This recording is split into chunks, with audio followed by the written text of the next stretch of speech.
All right, today is January 22nd, 2025. The time is 7:04 PM, and we are going to reconvene to our regular meeting. 3.01 Pledge of Allegiance. Allegiance to the flag of the United States of America and to the republic for which it stands, one nation, under God, indivisible, with liberty and justice for all.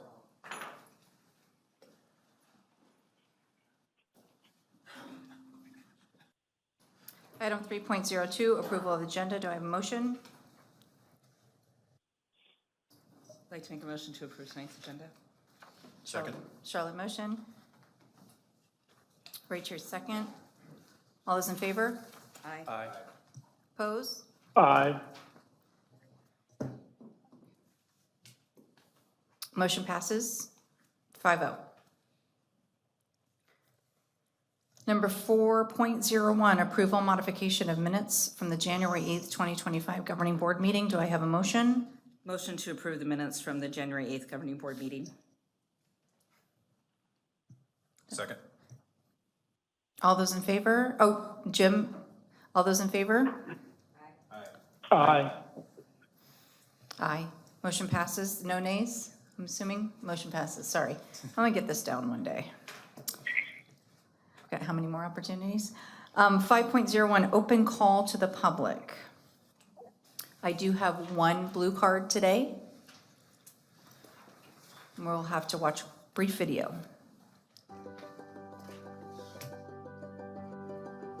Persons wishing to address the board must fill out the request to address the board card and submit it to the board's executive coordinator prior to the start of the board meeting. Per governing board policy BEDH, public participation at board meetings, the governing board president shall set a time limit on the length of the comment period. Also per governing board policy BEDH, for items on the agenda, individuals will be called upon when the item is introduced. For topics not on the agenda, citizens will be called upon during this portion of the meeting under open call to the public. In compliance with the open meeting law, the governing board will neither discuss nor take action on items raised during this portion of the agenda. When necessary, issues will be taken under advisement and placed on a subsequent agenda. During the open call to the public, issues addressed must be within the jurisdiction of the board.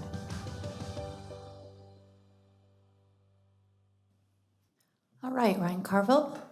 And if you just want to make sure that the green light is on before you start speaking. Okay, it is. Thank you. Hello, my name is Ryan Carville, and I spoke here a couple weeks ago. And I was able to take the time today to prepare better so that I can say everything I want to say in a more balanced way. So thank you for giving me the opportunity to address the board. And you may recall from the last meeting that I told you about why my son doesn't like school. But that's not why I'm here tonight. Tonight, I just want to share some of the positive things that I've encountered since my son started kindergarten in this district. And I regret running out of time at the last meeting so that I couldn't offer a more balanced commentary. What I didn't share with you at that meeting was that I had just come from a 90-minute 504 meeting with the principal, the teacher, the nurse, the counselor, the occupational therapist, and the vision specialist for the district. I asked for 25 accommodations, and I got almost all of them. That's amazing. It's amazing that they listened to me ask for them. It's amazing that I got most of them. And it's really important to emphasize that the teachers, the principals, the people working in the schools are bending over backwards to do everything that they can for the kids. And I don't think that came across clearly when I spoke at the last meeting. I also spent over a half hour today talking with the principal and somebody at the district level, I don't want to name necessarily, sharing my concerns, and I know that the district is listening. I also realize that most of my concerns have to do with state standards. And so I just wanted to emphasize that while my concerns still stand, and I believe that they're valid, I recognize that it's coming from the state standards. So I just want to thank you for for doing what you can do to help the kids with play and to help the kids have social emotional development, character development. And thank you again for giving me the opportunity to share the positives. Thanks.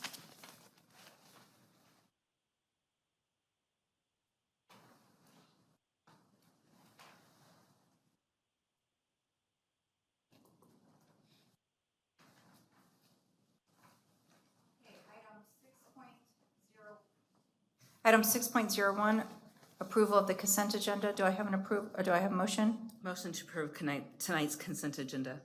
Second? Second. All those in favor? Aye. Aye. All those opposed? Motion passes 5-0. 6.02, approval of the personnel summary. Do we have any update before? Did I skip something? Oh, I did. So with that said, I'd like to thank the Fiesta Bowl Charities Wishes for Teachers program. They donated a value of over $2,500. I'd like to thank the donation of $1,000 from Eric Whitehorn. We also had a donation from the Phoenix Children's Hospital valued at $3,000. We had a donation from the Spread the Love Foundation valued at $25,000.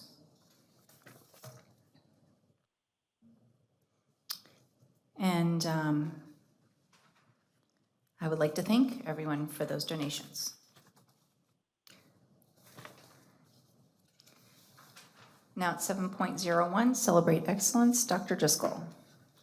Madam President, members of the board, tonight I'd like to showcase a few things going on in our district. Tempe Elementary has placed an emphasis on providing our employees with opportunities to grow within our system. The Employee Experience Team recently hosted an event to provide information to aspiring special education teachers. This event provided information about Arizona State Department of Education tuition reimbursement programs that are open to both certified teachers as well as instructional assistants to become a special education teacher. Thank you to Dr. Marr and your incredible team for providing this informational session to our employees. Arredondo Elementary has chosen to participate in Read to the Finals competition, which aims to inspire all Arizona third graders to develop a love for reading. On average, Arredondo third graders have surpassed an average of 500 minutes of reading each, an amazing accomplishment by everyone. Read to the Finals staff recently visited Ms. Kramer's third grade classroom to celebrate their work thus far. We are cheering on our Arredondo third graders as they work hard to achieve all their reading goals for this year.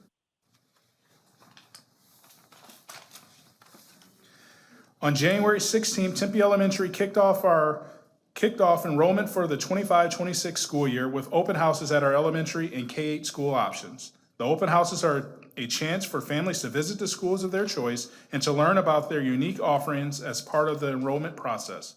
We had a total of 210 incoming kindergartens registered for next year, which is more than we had last year. Fees, Connolly, and Mosley will all host middle school open houses evenings at their sites later this month. Fees open house will take place on January 23rd. Connolly's open house will take place on January 28th. And Mosley's open house will take place on January 30th. All events will take place between 5:30 and 7 p.m. Thank you to all our families for choosing Tempe Elementary Schools. And thank you to our communication and marketing team for your help in helping to communicate our school and program offerings. And that concludes my Celebrate Excellence for this evening. Thank you, Dr. Driscoll.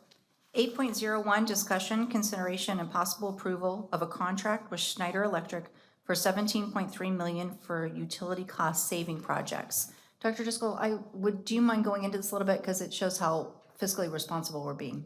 Yeah, I think we have some people who are going to talk about it. Yeah, so I'll do some introductions here and give you some background, but if you guys remember, President Ewers and members of the board. Back last year, if you remember our board meeting, I believe it was at McCamey, Schneider came out and talked about doing the kind of an audit of our energy use. And so over the last 6-8 months, Dave Farmer and myself, and then members from the Schneider team have kind of looked at the options to reduce the energy costs for the district. And we would be using bond dollars to essentially then free up M&O money. So we have the voters were able to pass that $196 million bond a few years ago, and we would use those dollars, which we can't use for people, to then reduce the water usage, the electricity usage, and then that will free up dollars that we can actually use for salaries for teachers and instructional staff. We whittled it down. We had a lot of different options, and we whittled it down to LED lighting, replacing lighting in the district to help save on the energy there. Water conservation, because we're in the desert and we need to save that. Solar, and then building automation. So Brandon Woodward from Schneider Electric is here, and he can give a little more detail about the various parts of the project. Thanks, Eric. Madam President, members of the board, Dr. Driscoll, as Eric mentioned, my name is Brandon Woodward with Schneider Electric, and it's my pleasure to be back here in front of you sharing the results of the investment grade audit that the governing board approved back in May of last year.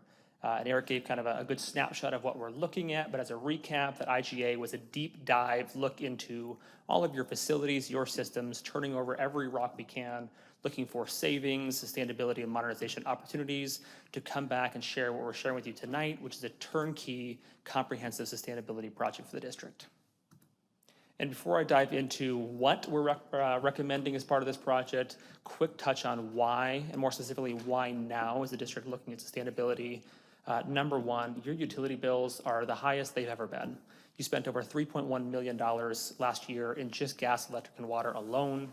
And that $500,000 a month that you're spending on utilities is only going up from here as rates continue to rise.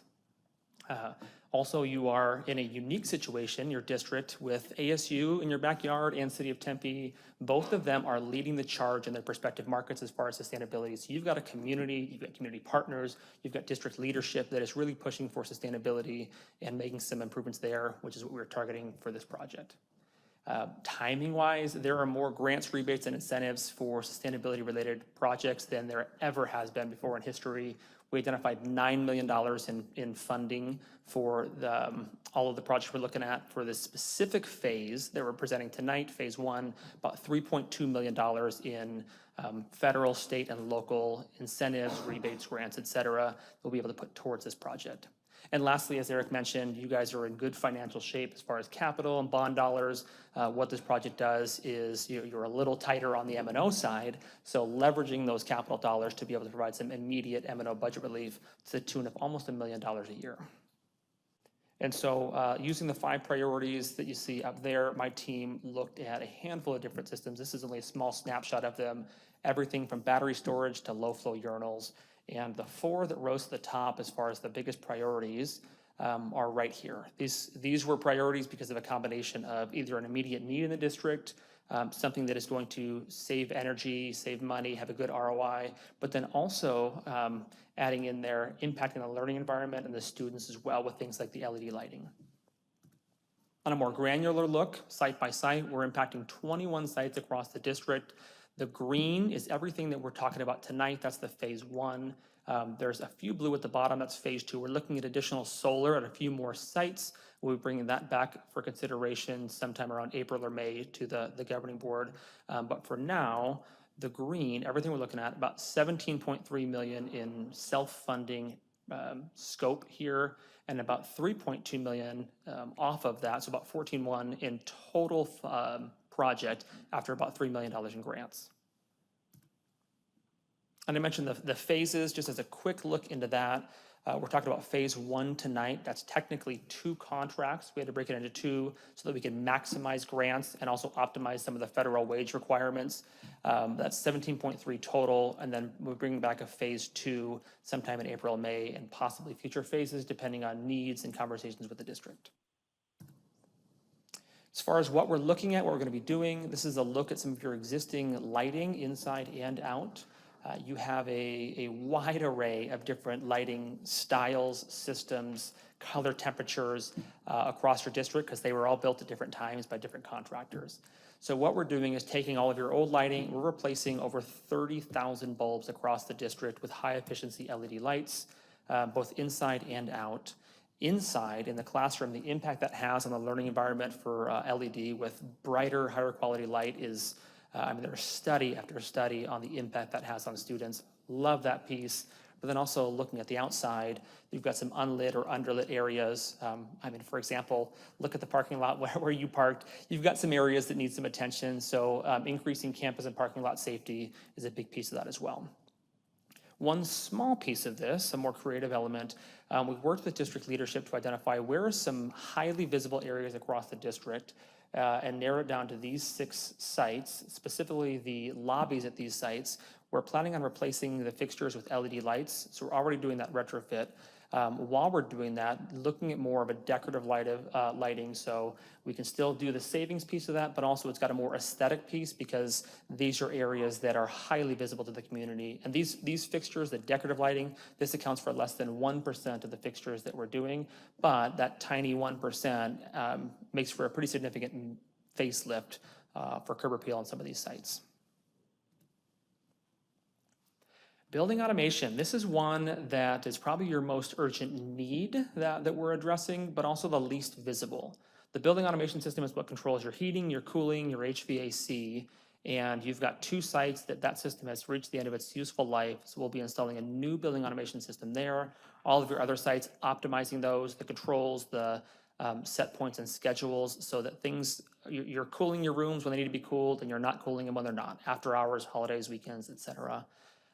Really big savings opportunity here, but also gives district staff increased controllability in the classroom so that they can really help with maximize student health and student comfort for the right temperatures in those classrooms. I don't know if you've noticed, you've got a lot of grass for an elementary district, which is fantastic. Everyone loves grass, but what you probably don't love is a water bill that's $750,000 every year. So you've got a lot of these areas it's Arizona. It's challenging to keep things green. So you've got a lot of areas that aren't green. It's hard to keep grass green, not able to overseed. It doesn't help on the curb appeal front. And then you've got situations like Aguilar and a few others where you've got grass right up against the fence and you're watering that metal fence every day. Not a good combo. You've got rusted fences everywhere. So what we did, we worked closely with district staff. We looked at every square foot of grass across the district and came up with one of 3 solutions. One, leaving it exactly like it is, which a lot of the grass is staying. But then number 2, there are some areas that are unused or underutilized, doing a xeriscape, like you see in the bottom right picture there, which is it's a no water, beautiful rock solution for the xeriscape. And then in small strategic locations, artificial turf. This is mostly courtyards, entrances, that's gonna require little to no water, little to no maintenance, but look good year round. So what you're seeing there is, that's Gilbert School District. We did the same thing for them at all their high schools. Fantastic curb appeal increase, while also lowering M&O costs, water costs, etc. Unique thing about this is we partner with the city of Tempe. This is one of the grants and rebates I mentioned. About $250,000 in grants specifically for water conservation that we're able to secure to help address these solutions here. Not just the irrigation, not just the turf, but the last piece here is a smart irrigation system. So instead of the local controllers at each site, being able to control all that remotely from your phone or tablet computer, the district staff can optimize the water use, prevent water leaks, a handful of other things. They can do it all remotely, just like you can with your building automation system. Last big bucket, solar parking. This is a huge step for sustainability for the district. We evaluated all of your sites, identified probably 10 to 12 sites that met the right utility profile that makes financial sense for solar, had a good payback. The 4 that we're addressing are seen up there. Cecil Shamley, McKemie, Ward, and Brogan Center will be doing covered parking that will save immediate recurring utility dollars every single month. Also provide covered parking for staff and visitors. And this one has by far the largest rebate through the ITC, about $2 million just for those 4 sites. The rebates and incentives for solar right now are truly higher than I have ever seen. So the good ROI we had on these looks significantly better when about 30% of that comes back to the district in form of a rebate. The last tiny piece but critical component is, as the district is making this big step in sustainability, how do we help share your sustainability good news? And so don't tell the marketing police, this is not an official Tempe logo. This is just our marketing team. We've got a class leading marketing and branding team that made a sustainability logo for the district, just as an example. And we want to help you guys share your good news story on this through press releases, custom signage, social media, paired with student and community engagement, Earth Day events, a number of different things that we want to help bring to the community and bring to the students to make this a comprehensive, well-rounded sustainability project. Now to the good part. I mentioned about $17.3 million in total needs that we're addressing. You can see the breakout of grants and rebates there of $3.2 million. So the net cost to the district is right at about 14.1. And so when we come into these self-funding projects, our goal is if we've got 14.1 million in costs, we want to find $14.1 million in savings so that we're covering the cost of those improvements. We did that and then some. The total life cycle savings on this project over the life of the equipment, the life of the project, we're looking at about $29.1 million in total life cycle savings. So this is not a small savings opportunity. This is an opportunity to take what would be almost $30 million in wasted utility costs, wasted M&O costs, reallocating that towards addressing these needs and providing some M&O budget relief. And then lastly, pending governing board approval tonight, we are teed up to hit the ground running with construction as early as next month. And as I mentioned, phase 2 is already in design. We'll be sharing that with you here in a couple months for solar at a few additional sites. So with that, I will take a breath and ask if you got any comments or questions. Ms. Windsor? Thank you, Madam President. I remember the presentation, and I remember the major selling point for me back in May was the grants that you were willing to help us go out and get, which I know the staff is busy working on their own job, so I really appreciate that that's part of the package deal, that you guys do that legwork for us. I do have a few questions. First, I want to ask, the life cycle, was it 25 years, if I remember in the literature, is the life cycle? It's item by item. So some of the solar, for example, has probably the longest, closer to 30 years. Lighting has probably under 20, but the average is right at about 25 years, yes. Okay, thank you. And then the controllability in the classrooms, like singing your praises on that, because I know every teacher hates when we say it's too hot and somebody comes in and shoots a little laser gun and says, oh, you're fine, you're at 76, and you're like, but we're melting because we live down here, not up there. So love that. I just want to know, what does that mean? Obviously, that doesn't mean every teacher has it in their palm, right? Or does it? Correct. Not every teacher is going to have that. They typically will have some sort of controllability to go up a little bit or down a little bit from the existing. But the district staff will have, they're replacing a building automation system that is probably close to 20 years old and just doesn't have the functionality that modern systems do.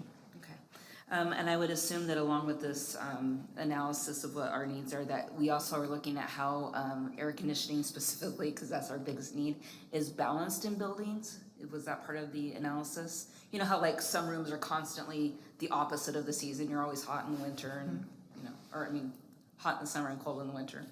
Yes. Was that also part of the surveys or the analysis? To an extent. And so the optimization at all your sites for the building automation system, you've got old systems with some inefficiencies and some deficiencies in equipment. We'll be going through and looking at all those of, hey, do you have a damper that's stuck open? Do you have a controller that's not working? So looking at all those deficiencies and helping to address those so that we can help fix some of those things, but not looking at it from an individual classroom balancing.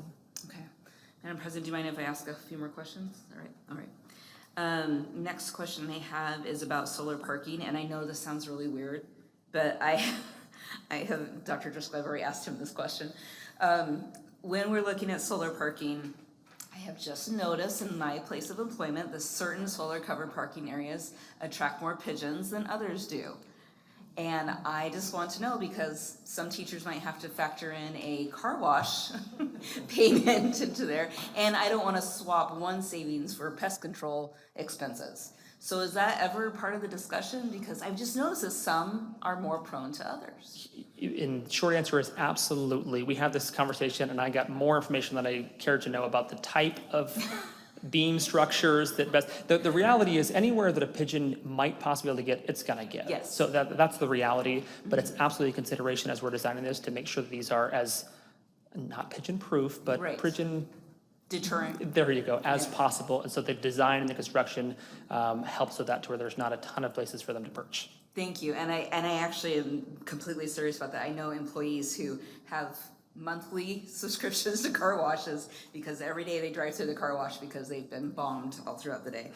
So thank you for that. And then my last question has to do with the xyroscaping and artificial turf. It is the bane of every teacher's existence to have all those little pebbles throughout the school. So will rocks be away from where children play? Please. There is You might get a veto on that from me. We will not be adding any small rocks anywhere where children are playing. We will be removing some of those, but the reality is you've got a lot of areas that are not currently grass that are that small pea gravel that Yes. I know my 3 boys get everywhere as well.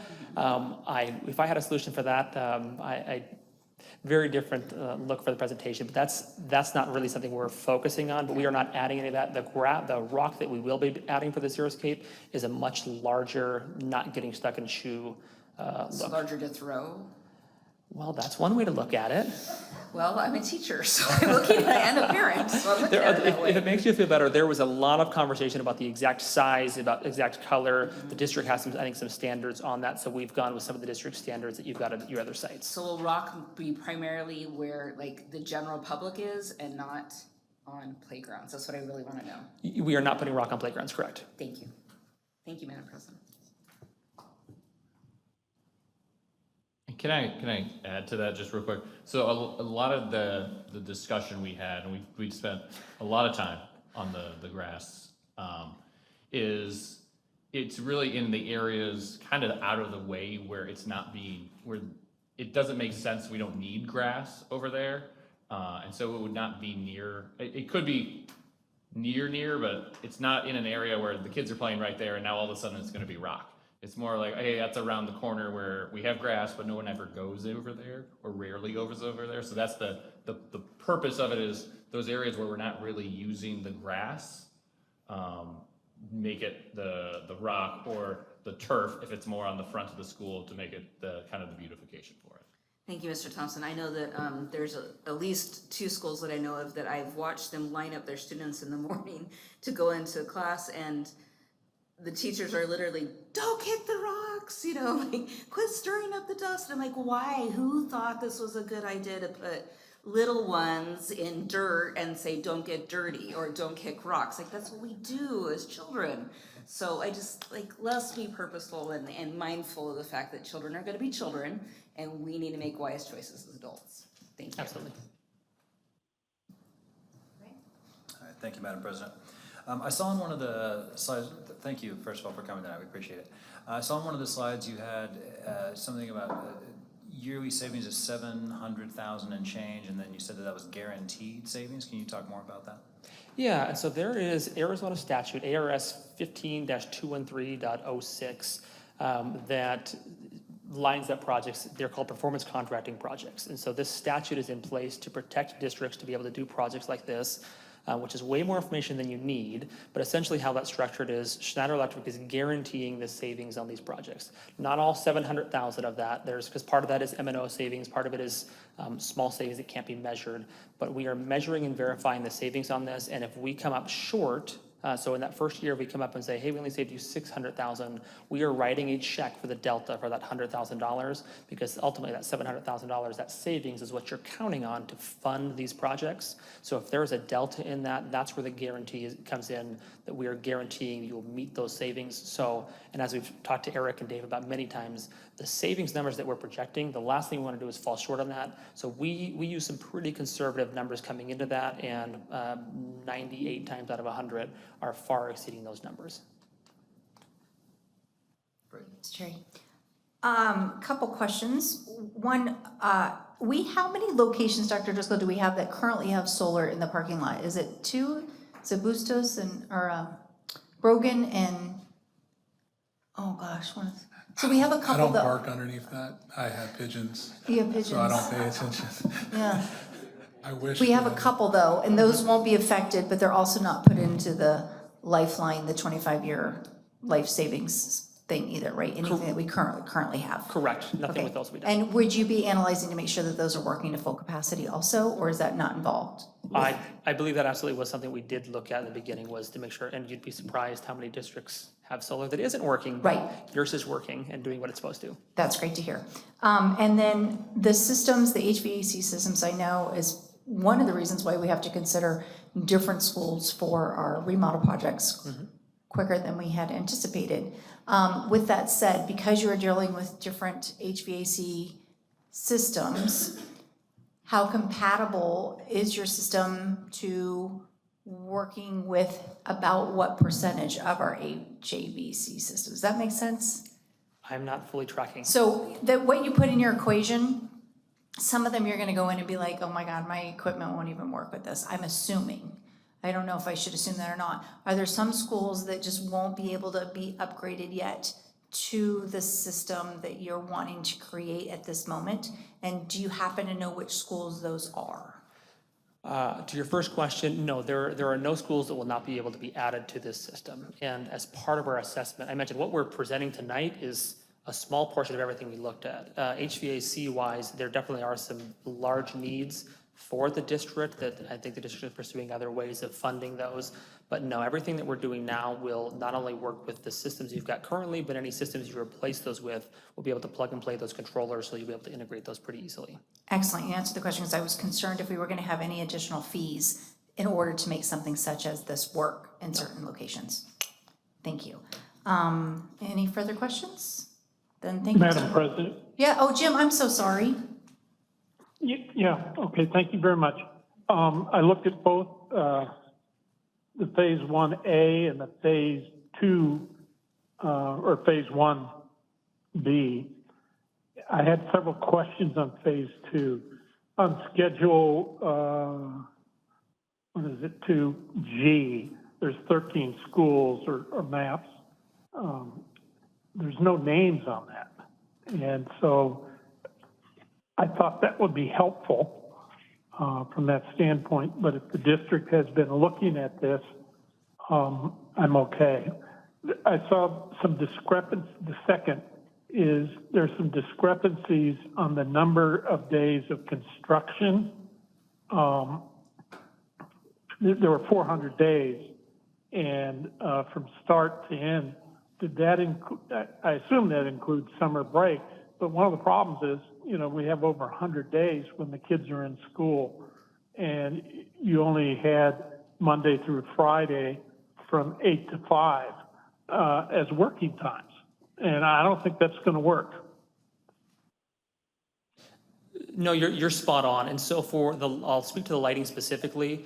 The lighting will be done after hours. That's all second and third shift. So how that will work, your teachers and students will leave, and our guys will get in there, do the work. They come back the next day, and everything is just how they left it, except you've got brand new lights in there. So if it says 8 to 5, that's probably for some of the other scope that's not in the classroom. But I appreciate you bringing that up. That's something we'll take a look at and make sure that if there is a discrepancy, we'll correct that. And one of the other hours was from 7 to whatever. And I just thought, man, in the summertime, you know, it gets light at 5:30 and you want to start by 6 if you're doing work outside or on the roof. And so I think take a look at those hours. I'm not objecting to the total number of days, but the start and end times, and there's just no reference to second and third shift. Yeah, thank you for reporting that. We'll go back and take a look at that. Okay.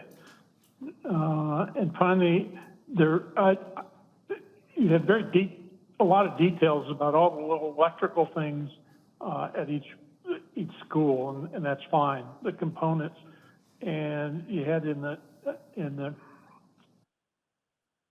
narration portion, said you're going to replace some trees, and you're going to take some out. And so I guess one of the comments that I would make is very often those trees are put in by students or somebody to honor their school or whatever. Do we have a list of any of those sites that where the trees were planted for Mr. or Mrs. So-and-so that taught them? And are we going to take them out?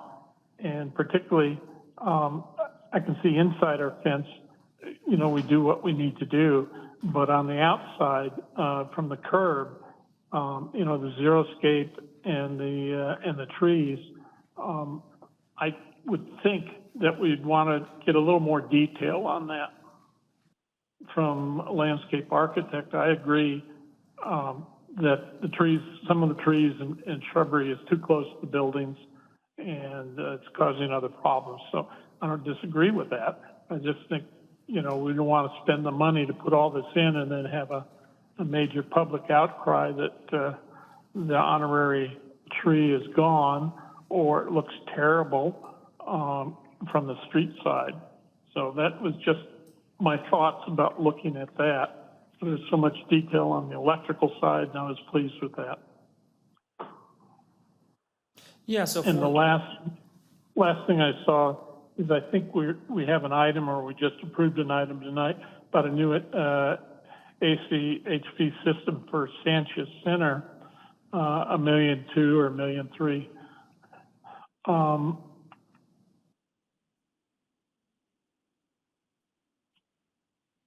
Would that interfere with putting any sort of solar, or we're just talking solar on parking lots? yeah, that would not interfere with solar at all. We are not doing any roof-mounted solar for a number of very good reasons, but all the solar that we are doing is covered parking. Thank you. My question's been answered, Madam President. Thank you. Thank you, Jim. Thank you, Mr. Wilbur, I appreciate it. Thank you all. Thanks for your Appreciate presentation. Madam President? I'd like Thank to make you. a motion.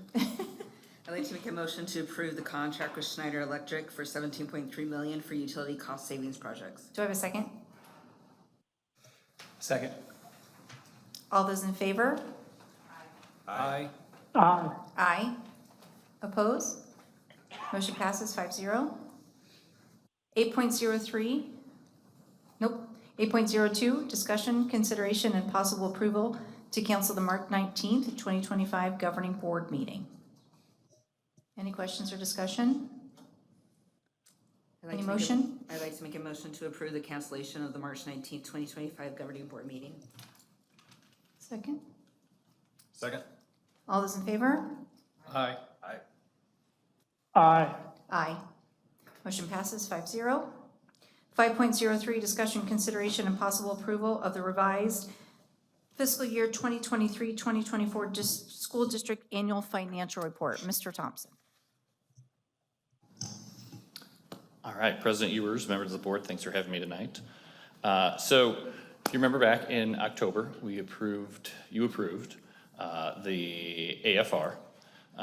After that, in the completion report time, we noticed there were some additional funds that the district had not taken advantage of in some grants.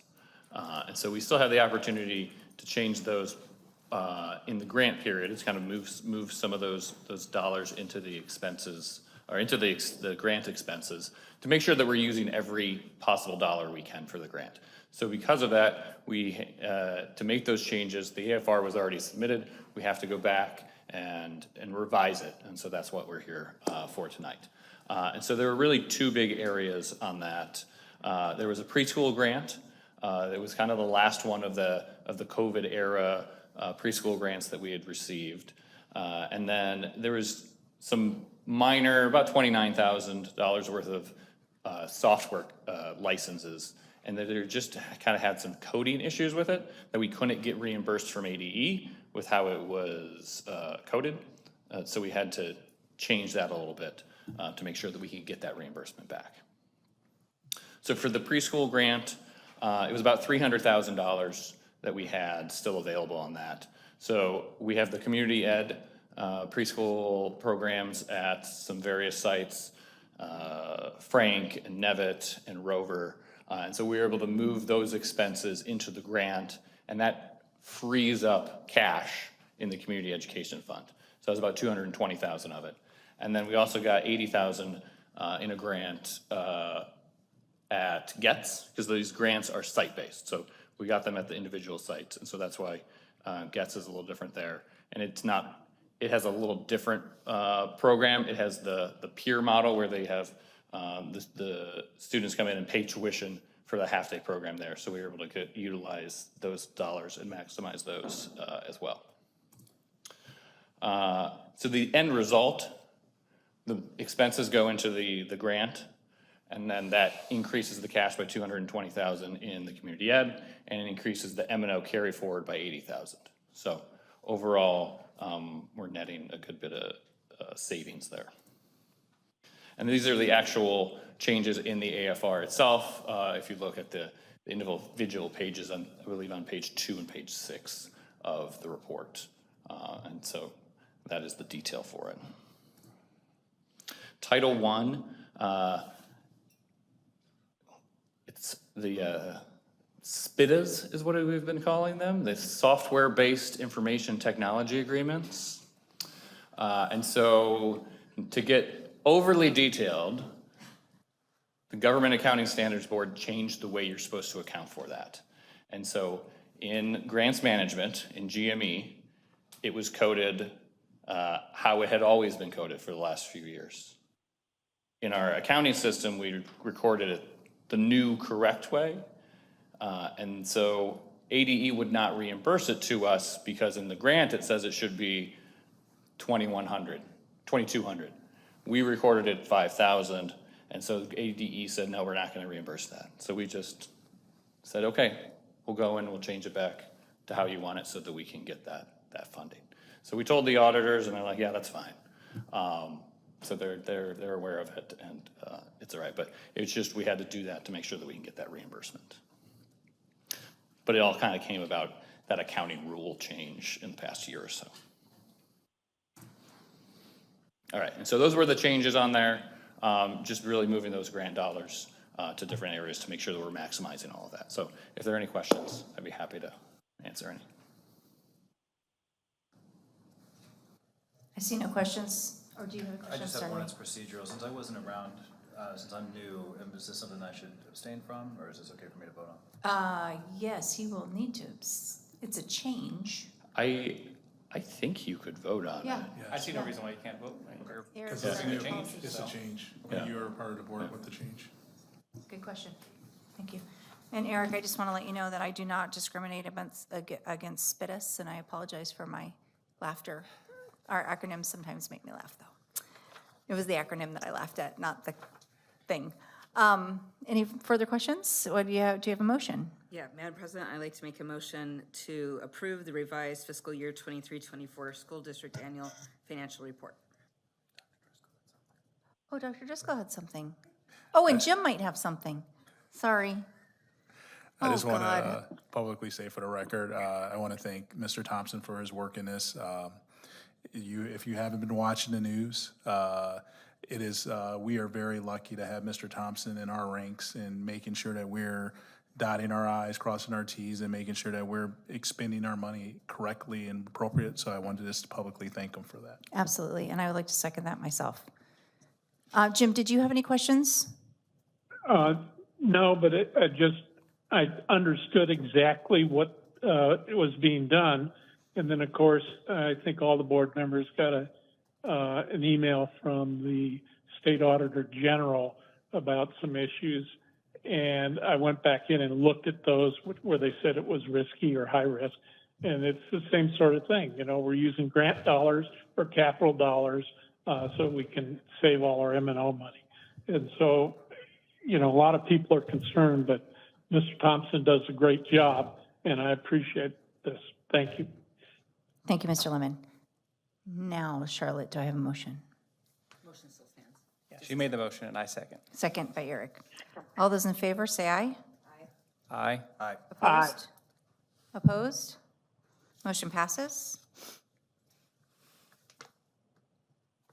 8.04, discussion, consideration, and possible approval of the literacy specialist position and corresponding job description. Mr. McGee. All right, thank you, Madam President, members of the board. Over the past few years, we've been making an effort to examine all of our coaching and support staff positions. Dating back last year, Dr. Driscoll met with individuals that are literacy coaches, move on when reading interventionists, student achievement specialists, letting them know that we're going to be examining, looking into all positions so that we can make more targeted, effective decisions related to coaching and support. And so as a result of that, we did conduct some audit of time and responsibilities of coaches to get a better understanding of what each coach, each interventionist is doing in their particular day. And so with some of that data, we came back and did some work to compile and create new job descriptions. Just to give a little history of the positions we're talking about, literacy coaches have been in place in our district for about 25 years. I think it was 2001 was the first year for literacy coaches, specific to literacy coaching. That's in the title. Our Move On When Reading specialists, interventionists, came about with the Move On When Reading legislation 2011, 2012. And so people in those positions have been in place since that legislation. And then student achievement specialists in the past few years. So all of that information, Dr. Driscoll tasked this team with looking and examining new positions for our district, kind of a recalibration of roles and responsibilities. So for example, if you're in a coaching role, one of the things that happens at our sites is you get pulled apart to other duties as assigned. And so even though your job says you're coaching, you're doing other things. And we know that. It happens at all of our sites. Same with our specialists. They're asked to do other things when they should be providing targeted small group instruction to our kids. So these new job descriptions, Dr. Marr and Katie Moe, I'll kind of turn it over to them. We're able to collaborate and in their respective roles with curriculum and professional development, create these targeted positions. So I'll turn it over to one or both of you.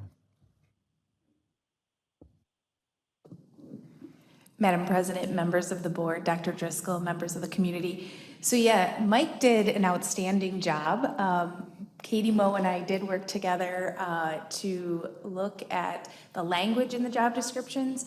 We really wanted to focus on concrete deliverables. So if you'll see in the job descriptions, we were much more concrete around literacy outcomes for the literacy specialist. And in terms of coaching, they will be coaching on the how of teaching and learning across content areas and across grade levels. So it's not just focused on literacy.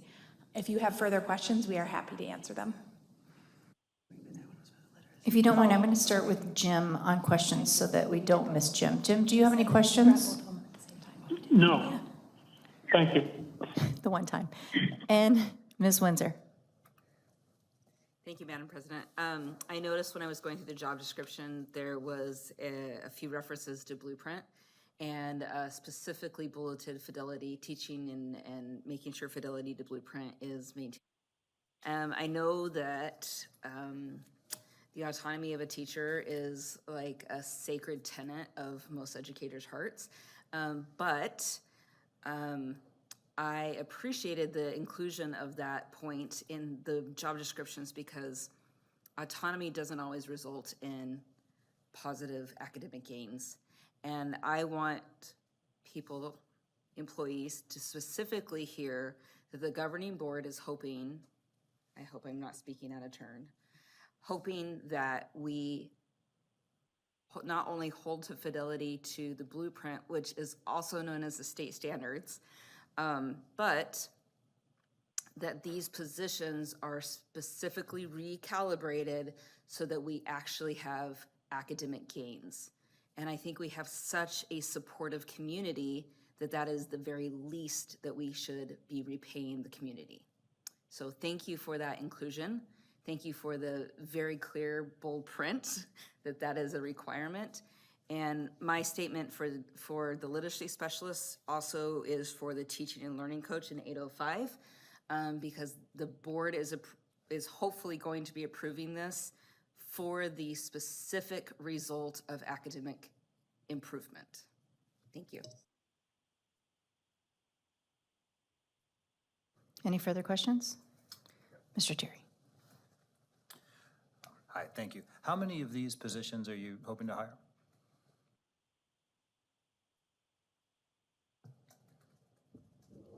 So that's always the million-dollar question. So we're going to look at the needs. So typically in staffing, we've tried to create equity among all of our schools without specifically looking at targeted specific needs. So that's going to be step 2. If you approve the job description, we'll look at each site and determine the needs based on needs of the school, enrollment, all those factors. Okay. And then this will be, it'll be a teacher position, right? Yes, that's correct. So the teacher, I have to look at which one we're on. Okay. The literacy specialist position, teacher position, 187 days contracted. Okay, so this person's day, they're gonna go to where whatever classroom they need to pull a few kids out and do targeted reading instruction with them while the other kids are doing reading, or? However that model's going to look, whether it's separate, they're going to be provided targeting instruction. Okay. So whether it's inside the classroom, outside of the classroom, hopefully there's that collaboration with the teachers as well, but making sure that's very, very targeted. Okay, yeah, great. Thank you. Thank you. Mr. Thompson and Dr. Driscoll, just for the community to understand, I know that we've had to put kind of a hold on some hiring or an extension of. Do we feel comfortable with the budget and knowing that we have the budget for this position? Or plus positions? Yes, we feel comfortable, but what I will always mention to our board is that every year is different. And as our student enrollment, if it continues to go down, then we will have to make difficult decisions about enrollment and what that does for positions. But yes, we feel confident budgetarily right now with our student enrollment that we could do this and be pretty good. Now, next year, that's all bets are off because I don't know how student enrollment will be. And to echo for Mr. Thierry, we believe that having people who are specifically trained in reading, being with our kids who need the most needs for reading will be a game changer for our district. And we have so many staff that have those credentials already.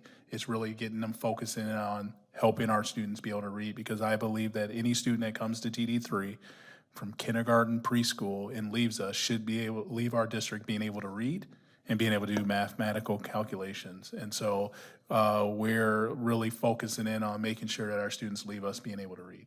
So that's why we are really specific on the job description, making sure that that happens. Thank you, Mr. Driscoll.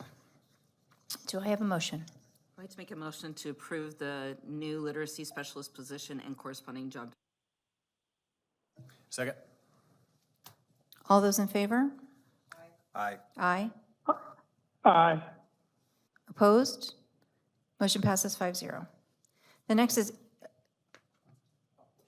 okay, you okay? Okay. The next is 8.05, sorry. Discussion, consideration, and possible approval of the teaching and learning coach position and corresponding job description. Mr. McGeady. So I lumped those together for you. So same narrative. This related to this is the coach position.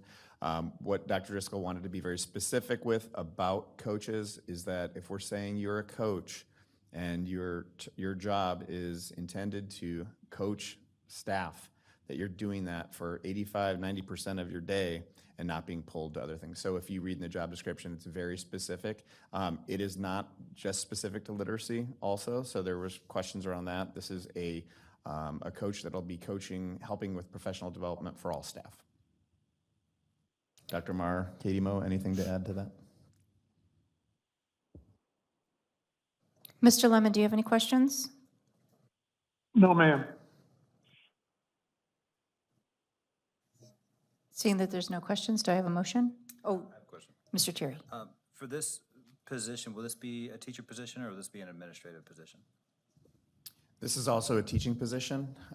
What we do with the coach position, I think we added a few more days. I think they're going to be 197 days instead of the 187, 196 maybe.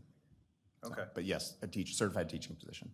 Okay. The reason I ask is there's, not saying in this district, but I know that it is possible to, when I'm a teacher and you're a teacher and you're telling me how to do this job I've done for 20 years, there can be some resentment there. And so I'm just trying to get at what sort of teeth these recommendations are going to have. So yes, it is a teaching position, and obviously one of the goals obviously is going to be this collaborative process. Coaching, we're investing a lot into the coaching and development of these staff members. So that will be part of that training and development is how to coach other people. For some people, it'll be the first time entering into this role. So how we train them will be how things are implemented. Yeah. Thank you. Do I have a motion?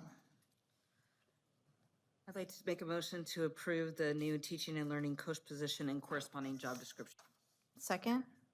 Anybody? Or I can second, right? Go ahead, Eric. Second. Second.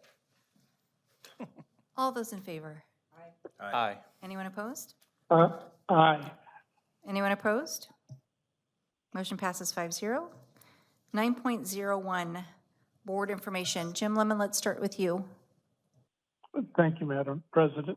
I don't have a lot of information, but I would like to attend the meetings next week at the various schools, the ones where we propose some changes in programming. And so I think it's important that we at least be there if there's public and parents and teachers to do this. And we did this when we closed schools, a long time ago. And it was very helpful to hear all the comments and figure out how we can make things the best for the community. So that's what I plan to do next week. Thank you, Madam President. Thank you, Mr. Lemon. Ms. Windsor?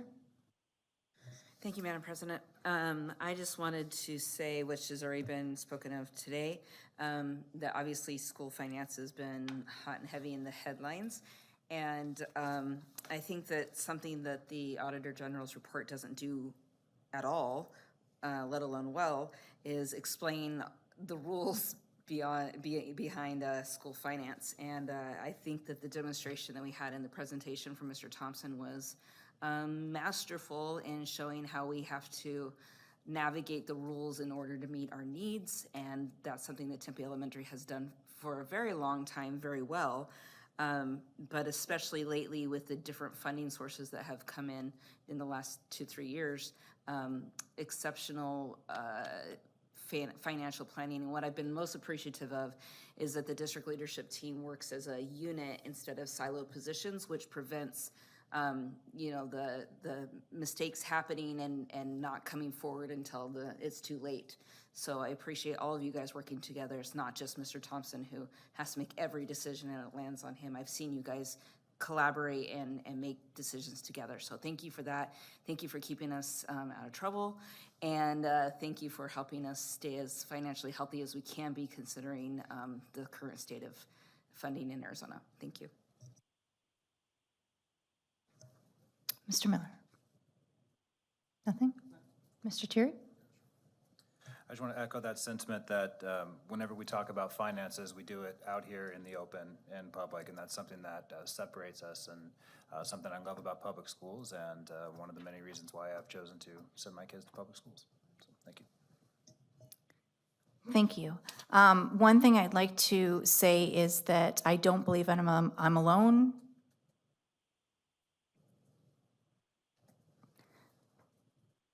With the concern for our California kids. We have a lot of kids that were displaced over the last couple weeks, and the schools and the public schools in California are doing their best to take care of them.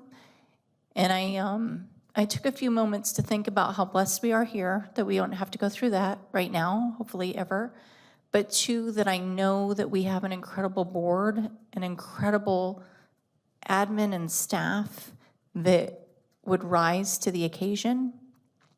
And I just want California kids to know that Arizona is thinking about them.